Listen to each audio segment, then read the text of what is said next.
जब दुनिया तालिबान से दूरी बना रही थी, तब भारत ने चुपचाप एक कदम आगे बढ़ाया। न प्रेस कॉन्फ्रेंस, न बयानबाजी, बस बजट की एक लाइन, और उसी लाइन ने पाकिस्तान की नींद उड़ा दी। और अगर यह कोई मानवीय मदद की कहानी नहीं है, ये एक सॉफ्ट मिसाइल है, एक 150 करोड़ रुपए की, जिसका निशाना अफगानिस्तान नहीं बल्कि पाकिस्तान और चीन की पूरी रणनीति है। दिल्ली के बजट दस्तावेज में छुपी वह एक पंक्ति पहली नजर में किसी नौकरशाह की सूखी भाषा जैसी लगती है, लेकिन एशिया की राजनीति में वही पंक्ति आज बारूद बन चुकी है। क्योंकि जब बजट 2026 से 27 में अफगानिस्तान के लिए 150 करोड़ रुपए का प्रावधान पढ़ा गया, तो काबुल की सत्ता के गलियारों में फुसफुसाहट नहीं बल्कि सन्नाटा फैल गया। इस्लामाबाद में फाइलें बंद होने लगीं और बीजिंग में रणनीतिक नक्शों पर अचानक नए लाल घेरे बन गए। यह फैसला न तो किसी प्रेस कॉन्फ्रेंस के शोर में आया, न किसी विदेश मंत्री के जोशीले बयान में, बल्कि बिल्कुल उसी अंदाज में जैसे भारत पिछले कुछ वर्षों से चालें चल रहा है, धीमी, शांत, लेकिन निर्णायक। और यही कारण है कि सवाल रकम का नहीं, समय का है। और उससे भी बड़ा सवाल उस अदृश्य दुश्मन का है जिसके खिलाफ यह रकम एक सॉफ्ट मिसाइल की तरह दागी गई है। क्योंकि 2021 के बाद से अफगानिस्तान जिस आर्थिक अंधेरे में डूबा हुआ है, वहां हर डॉलर, हर रुपया केवल मदद नहीं होता, वह भरोसे का सिक्का बन जाता है। और जब दुनिया तालिबान से हाथ मिलाने से डर रही थी, बैंकिंग सिस्टम जाम था, विदेशी संपत्तियां फ्रीज थीं और संयुक्त राष्ट्र की रिपोर्टें सिर्फ तबाही का लेखा जोखा पेश कर रही थीं, ठीक उसी दौर में भारत ने यह तय कर लिया था कि अफगानिस्तान को पूरी तरह चीन पाक धुरी के हवाले छोड़ना रणनीतिक आत्महत्या होगी। क्योंकि अफगानिस्तान सिर्फ एक देश नहीं है, वह एशिया की नस है, और जो इस नस पर उंगली रख ले, वह पूरे क्षेत्र की धड़कन को नियंत्रित कर सकता है। पाकिस्तान ने यही समझा था कि 2021 के बाद भारत का खेल खत्म हो चुका है, कि काबुल अब इस्लामाबाद की जेब में है, कि तालिबान उसकी सुरक्षा जरूरतों, व्यापार मार्गों और कूटनीतिक मान्यता के लिए पूरी तरह पाकिस्तान पर निर्भर रहेगा। लेकिन 2026 आते आते तस्वीर उलट चुकी है। तालिबान और पाक के रिश्ते अब वैचारिक भाईचारे के नहीं बल्कि सीमा पर गोलियों और आरोपों के हो चुके हैं। टीटीपी का मुद्दा पाक के लिए सिरदर्द बन गया है। डोरन लाइन फिर से विवाद का केंद्र बन चुकी है, और अफगान व्यापारिक ट्रक जब पाक बंदरगाहों पर फंसते हैं तो काबुल में गुस्सा दिल्ली नहीं, इस्लामाबाद के खिलाफ फूटता है। और यही वह दरार है जिसमें भारत ने बिना शोर मचाए अपना कदम रखा है। 150 करोड़ रुपए कोई भीषण आर्थिक पैकेज नहीं है, लेकिन यह उस समय दिया गया है जब अफगानिस्तान विकल्प तलाश रहा है, जब तालिबान यह महसूस कर रहा है कि पाकिस्तान अब भरोसेमंद साझेदार नहीं रहा, और चीन केवल खनिज और रणनीतिक फायदे में रुचि रखता है, जनता की रोटी में नहीं। और यहीं से इस फैसले का सस्पेंस शुरू होता है, क्योंकि भारत यह पैसा किसी सैन्य समझौते, किसी औपचारिक मान्यता या किसी खुले राजनीतिक सौदे के बदले नहीं दे रहा, बल्कि विकास, स्वास्थ्य, शिक्षा और आधारभूत जरूरतों के नाम पर दे रहा है। यानी उस जमीन पर जहां जनता सीधे राज्य को नहीं, मदद करने वाले को याद रखती है। और यही भारत की पुरानी लेकिन बेहद असरदार नीति रही है, दिल जीतने की राजनीति, जिसे पाकिस्तान कभी समझ नहीं पाया और चीन ने कभी प्राथमिकता नहीं दी। काबुल में बैठे तालिबान नेताओं के लिए यह रकम एक संदेश है कि भारत उन्हें वैचारिक रूप से समर्थन नहीं दे रहा, लेकिन उन्हें अंतर्राष्ट्रीय मंच पर पूरी तरह अकेला भी नहीं छोड़ रहा। और यह संतुलन ही भारत की असली चाल है, क्योंकि इससे न तो पश्चिम नाराज होता है, न रूस असहज, और न ही ईरान चौकन्ना, लेकिन पाकिस्तान को साफ संकेत चला जाता है कि अफगानिस्तान अब उसकी जागीर नहीं है। इस पूरे घटनाक्रम में सबसे दिलचस्प बात यह है कि न अमेरिका को इसकी आहट लगी और न चीन को भनक, क्योंकि दोनों इस भ्रम में थे कि भारत अपनी पश्चिमी सीमाओं पर केवल रक्षा तक सीमित रहेगा, जबकि असल में भारत ने आर्थिक कूटनीति को हथियार बना लिया है। और यह हथियार तब और खतरनाक हो जाता है जब उसे चुपचाप इस्तेमाल किया जाए, क्योंकि बीजिंग की बेल्ट एंड रोड परियोजनाएं अफगानिस्तान में सुरक्षा जोखिमों से जूझ रही हैं, और पाक की अर्थव्यवस्था खुद IMF के सहारे सांस ले रही है। ऐसे में भारत का यह कदम क्षेत्रीय संतुलन को धीरे धीरे लेकिन गहराई से बदल सकता है। अफगान जनता, जो वर्षों से बाहरी ताकतों की शतरंज का मोहरा बनी रही है, अब पहली बार यह देख रही है कि कोई देश बिना सैनिक बूटों और ड्रोन के सिर्फ विकास के नाम पर वापस आ रहा है।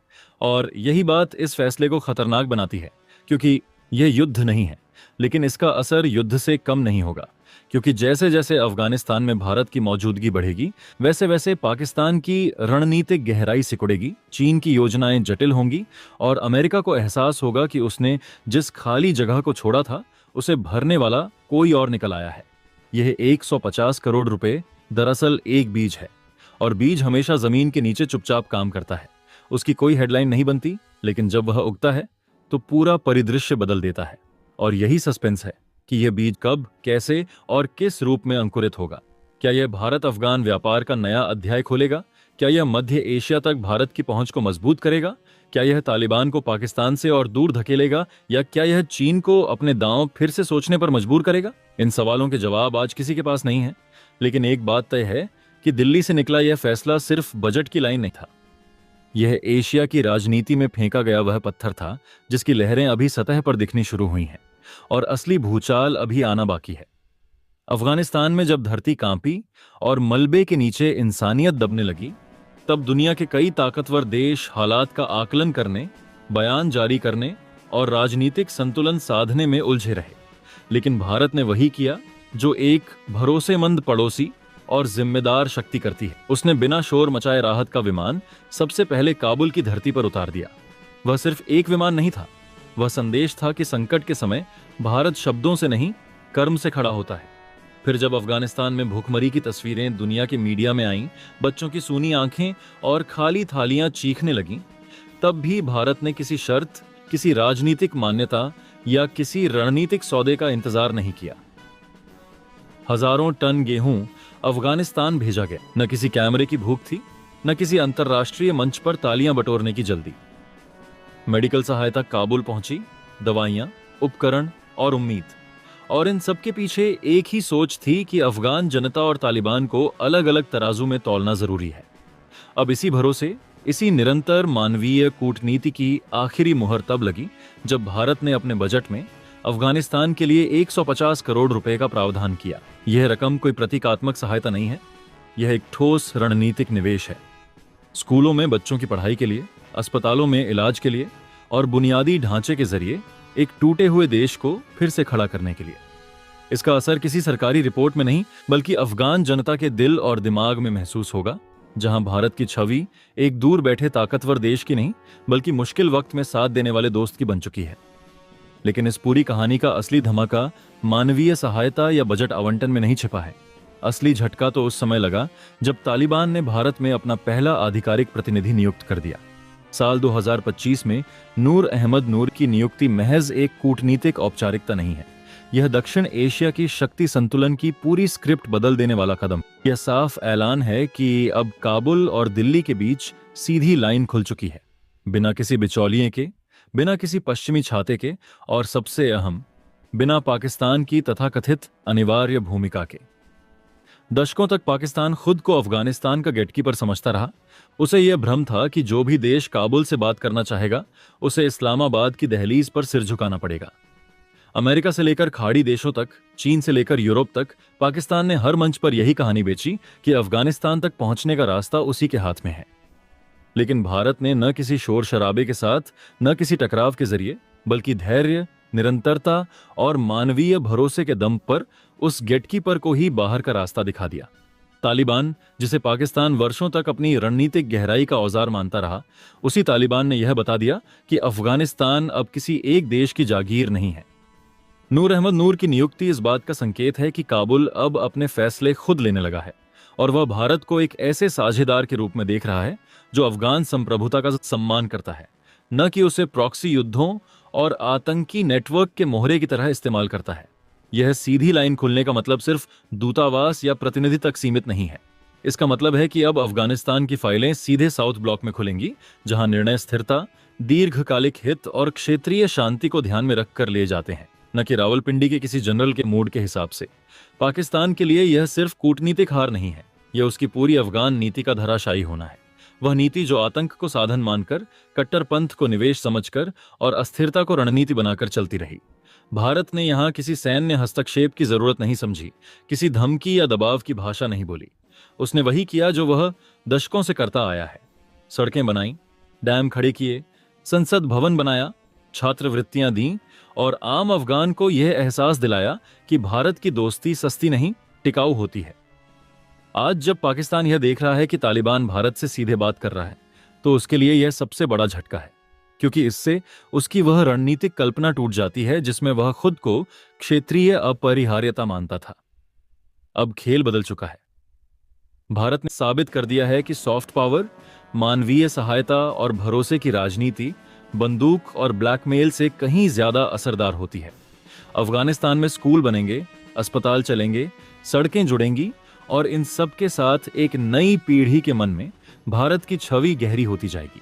यही वह दीर्घकालिक जीत है जिसे न तो किसी प्रेस कॉन्फ्रेंस में मापा जा सकता है, न किसी तात्कालिक हेडलाइन में।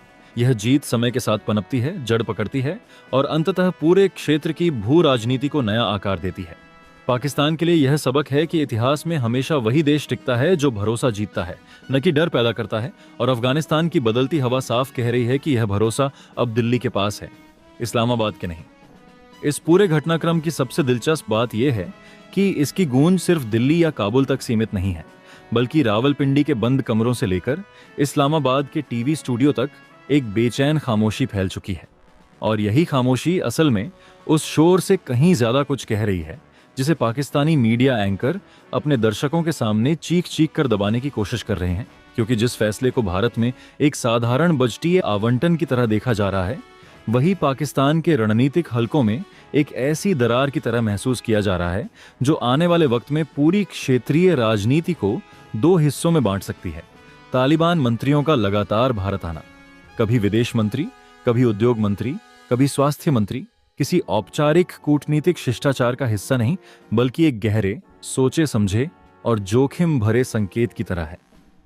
संकेत इस बात का कि अफगानिस्तान अब उस पुराने रास्ते पर चलने को तैयार नहीं है जहां उसकी हर सांस पाकिस्तान की मंजूरी से जुड़ी होती थी। और यही वह मोड़ है जहां कहानी में सस्पेंस पैदा होता है। क्योंकि सवाल यह नहीं है कि तालिबान भारत के करीब क्यों आ रहा है, असली सवाल यह है कि वह पाकिस्तान से कितनी तेजी और कितनी निर्णायक तरीके से दूर जा रहा है।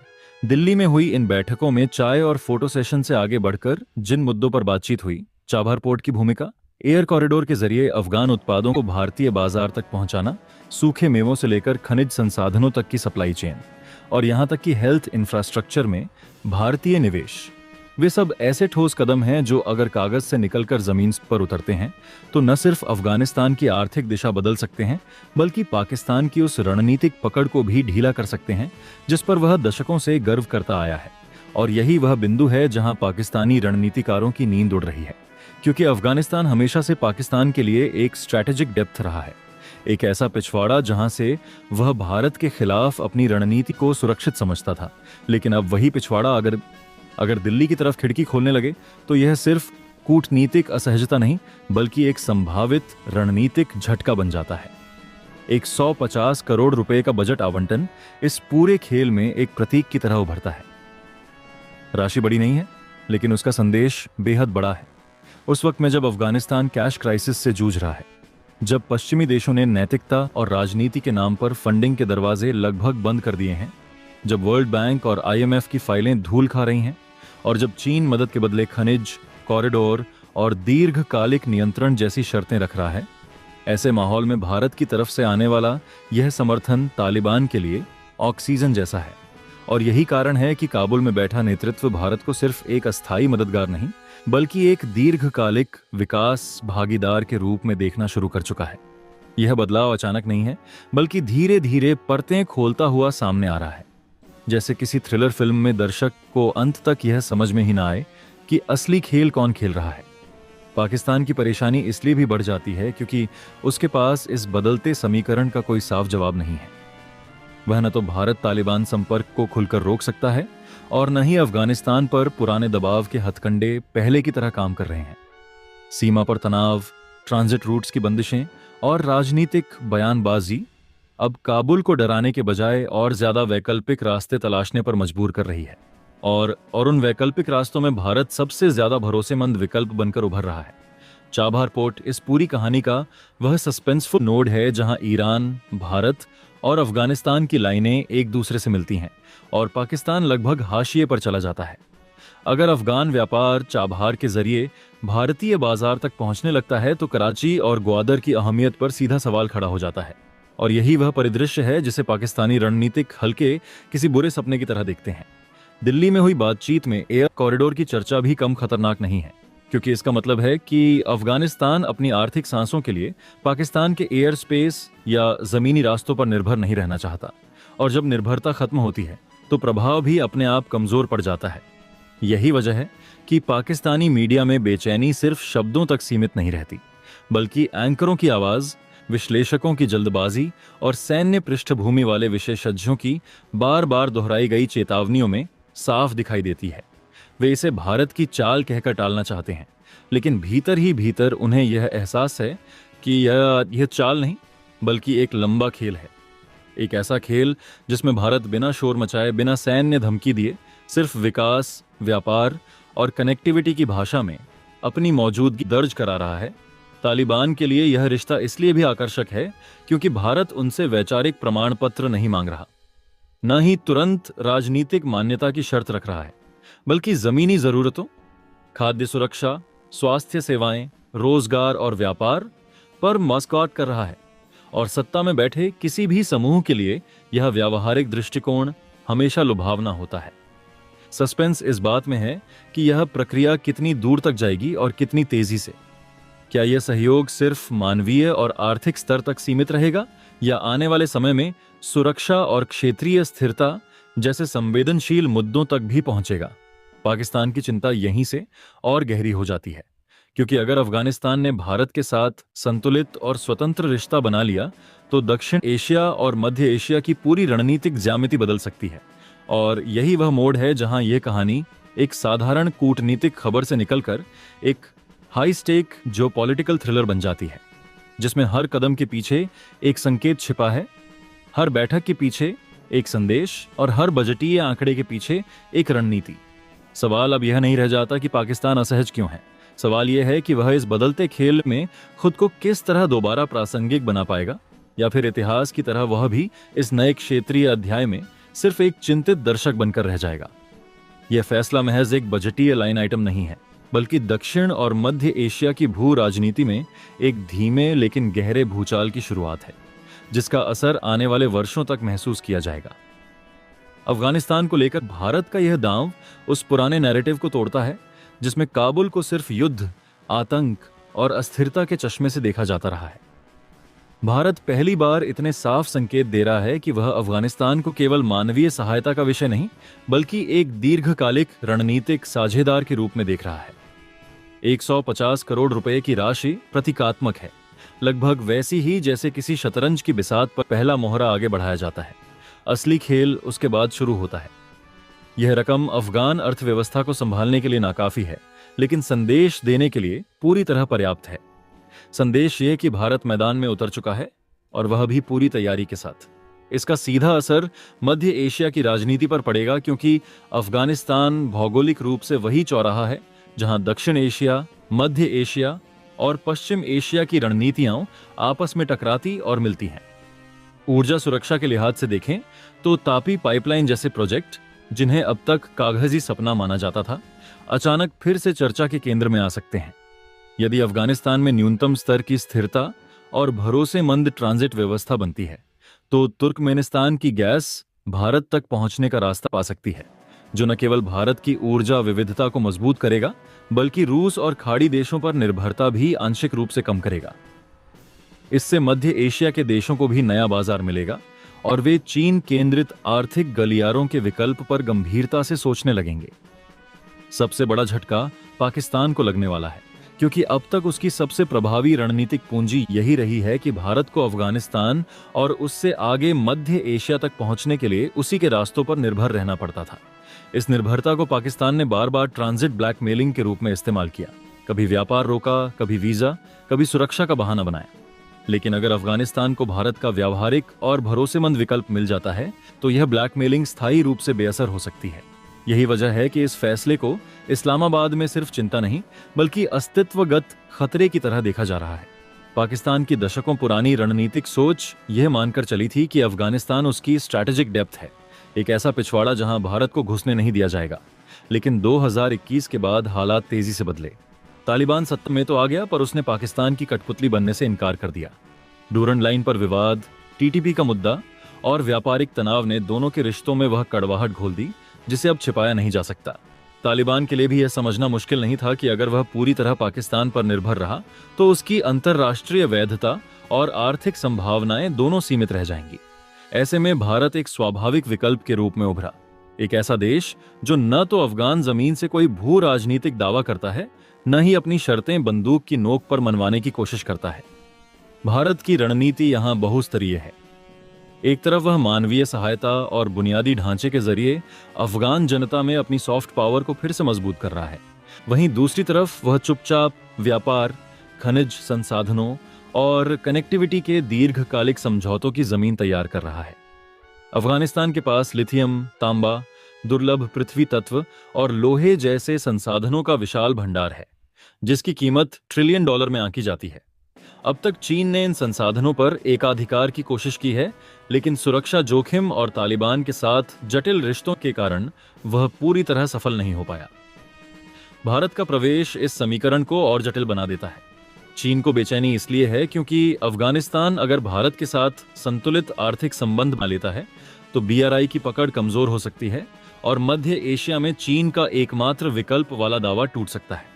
इसके अलावा भारत ईरान अफगानिस्तान त्रिकोण चाबहार जैसे प्रोजेक्ट्स को नई गति दे सकता है, जो सीधे सीधे ग्वादर और सीपेक के रणनीतिक महत्व को चुनौती देता है। दोस्तों, आपकी क्या राय है कमेंट बॉक्स में जरूर से बताएं और साथ ही चैनल को सब्सक्राइब करना ना भूलें। आपके एक सब्सक्राइब से हमारी काफी बड़ी मदद होती है। जय हिंद।